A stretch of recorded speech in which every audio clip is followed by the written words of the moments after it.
Nakaraan pa ako nagkikrave nito pero bitin ako sa instant kaya gumawa na lang ako sa bahay. Dikdik nga lang pala tayo ng bawang dito. Gagamit tayo ng puting sibuyas dito. Hiwain lang natin to ng square na maliliit. Mga 1 cup siguro tong sibuyas na to. Tapos ganoon din yung dami ng repolyo at pati yung hiwa. May 300 grams na baboy tayo dito. Bahala ka na kung anong cut basta mangunguya. Tapos ito yung ating gagamitin yung black bean paste o yung chunjang. Gagamit tayo ng 1/3 cup. Piprituhin lang natin to mga around 1 to 2 minutes. Pag nangangamoy na yan, tapos ganyan na yung itsura, pwede na yan. Itatabi lang natin yan. Tapos yung natirang mantika, doon na natin pipirituin tong ating baboy. Pipirituin lang natin yan hanggang sa mag-brown ng ganito. Tsaka natin ilalagay yung ating bawang. Gigisa lang natin to hanggang sa mangamoy yung bawang. Tapos ilagyan na natin yung mga sibuyas at tsaka yung mga repolyo. Isunod na rin natin yung prinito nating chunjang. Mix lang natin maigi hanggang malagyan na po lahat ng kulay. Tapos lagyan natin ng 2 cup ng water. Add tayo 1 tablespoon ng sugar tsaka ng oyster sauce. 1/2 tablespoon naman ng toyo. Haluin lang natin maigi to. Tapos kapag kumukulo na, lagay natin yung pampalapot. Ito yung starch water o yung cornstarch at tubig na equal parts. Tapos dahan-dahan natin siyang ilalagay habang hinahalo hanggang sa makuha natin yung lapot na gusto natin. Tapos ilagay na natin dito sa napili nating noodles. Kayo na bahala kung anong gusto nyo. Malalaki naman na kayo Pero kung ako sa'yo, mag-instant ka na lang. Mas mahal bumili ng ingredients Tingnan ako nag-ayos ng setup kasi nagugutom na talaga ako at uunahin kong kainin tong ginamit natin na instant noodles sa Jajangmyeon. Kasi yung spaghetti na yon, yung spaghetti noodles, pwede ko siyang itabi sa ref para mamaya. Pero ito kasi hindi na siya masarap mamaya. Kaya unahin natin siyang kainin. Yan.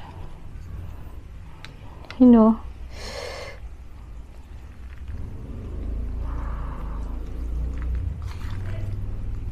Luin natin.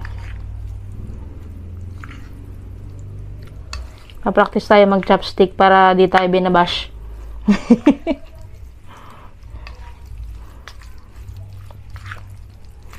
Hindi ko nga kulang ng sauce Parang gusto kong dagdagan.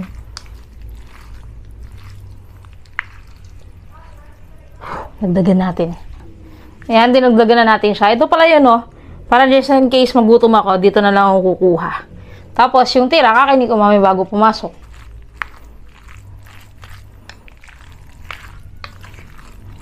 Sarap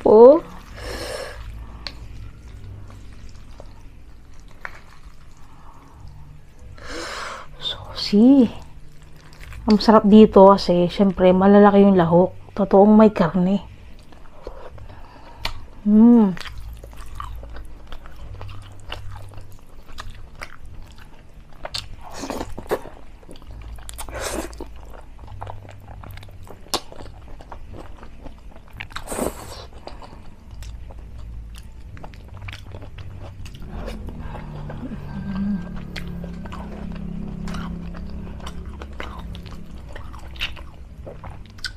Masarap ng sibuyas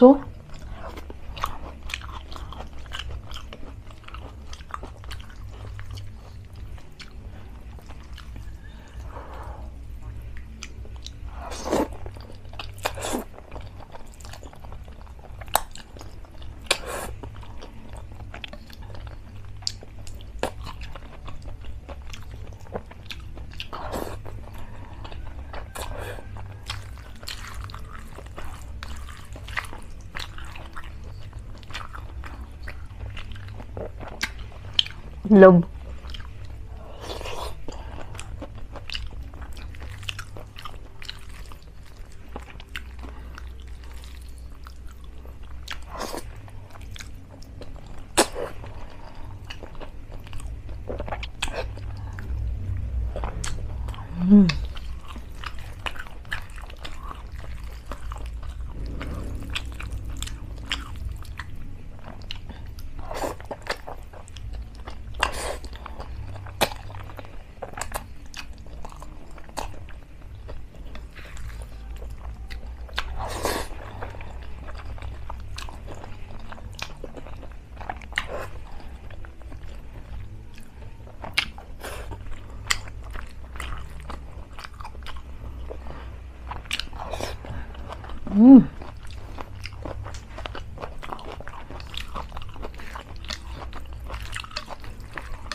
Marami pang pwedeng ilagay na sahog dito sa jajangmyeon kapag nag-homemade ka.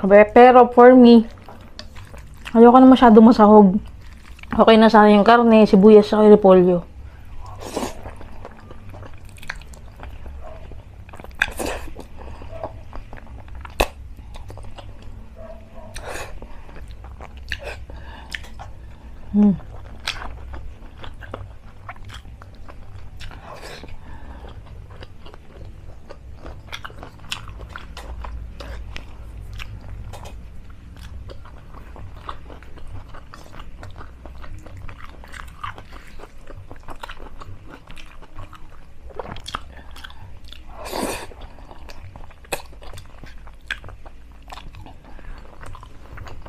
Ito ba lang, nakakabusog na.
Tikpan natin yung isa. Ito siya. Yung half lang muna yung hahaluin ko. Hindi nyo lang halata kasi kulay black din yung pasta natin. Titikman ko lang, no? Busog na rin ako eh. Or baka wala akong gana.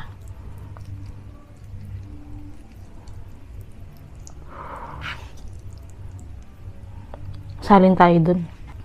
Tikman natin yung spaghetti naman ng gamit.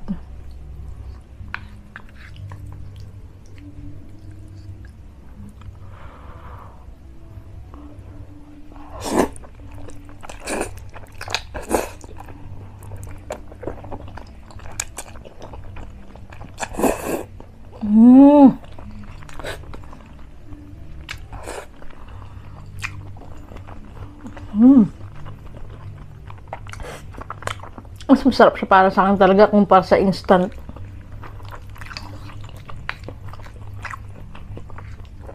Once kasi nakatikim ka ng homemade na jajangmyeon, hahanapin mo na talaga siya.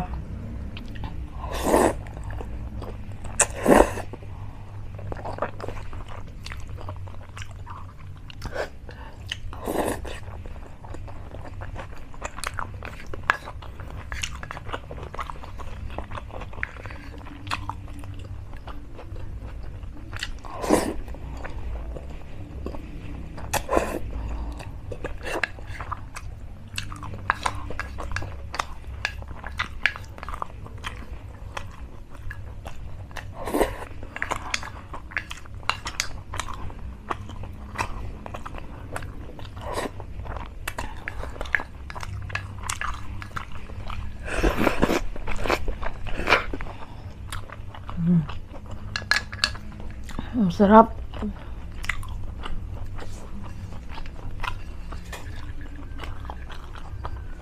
So, yun. Busog na naman tayo. Wala, busog lang tayo. Sige na, CR na ako. Charot. Thank you po sa palagi pa rin nanonood. Until now, since 2018. Thank you so much po. At sa mga hindi pa nakasubscribe dyan, sana po mag-subscribe na po kayo. Hit nyo yung notification bell para lagi kayo updated sa mga uploads. Mag-iwan na din po kayo ng comment dyan.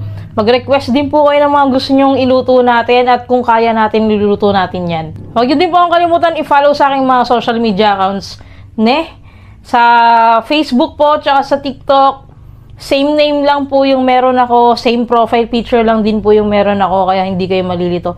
Yun lamang po. See you again sa next video.